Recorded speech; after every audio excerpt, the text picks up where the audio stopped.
An intense life is one lived with purpose, one of the rarest things in the world. Most people merely exist.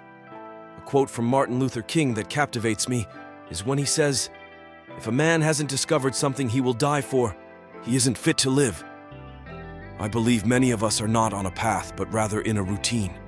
We confuse comfort with peace, belief with faith, wealth with blessing, and existence with an invitation. Your future is much more connected to your current state than to circumstances. Indeed, God loved His only Son and allowed Him to go through many difficulties so that we could be here.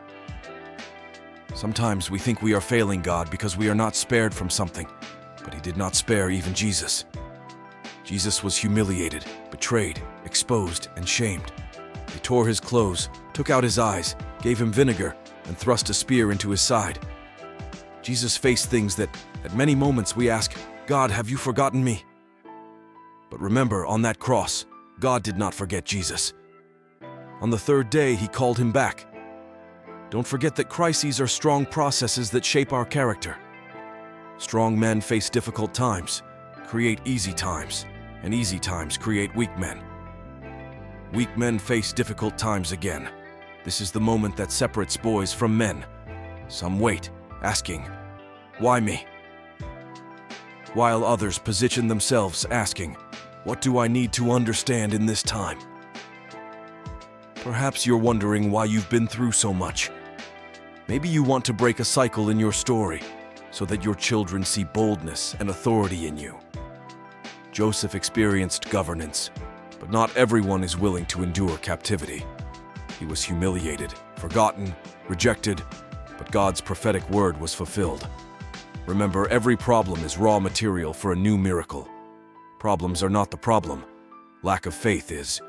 Regardless of your circumstances in finance, family, faith journey, or any giant that rises, they are no different from giants of the past. Jesus waited for the opportune moment to rule. He didn't wait for things to become easy. Many are waiting for a favorable scenario when, in reality, the favor you carry will change the scenario. Don't depend on favorable circumstances to flow. A man who knows what he carries doesn't depend on favorable circumstances to flow. You're waiting for a favorable scenario, but the favor you carry will change the circumstances. We are part of the most anxious generation that has ever lived. Our giants are emotional, psychosomatic. Mental illnesses and emotional problems have spread throughout the body.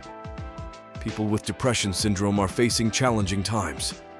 Remember, crises forge our character, and in overcoming them, don't forget where God has brought you from.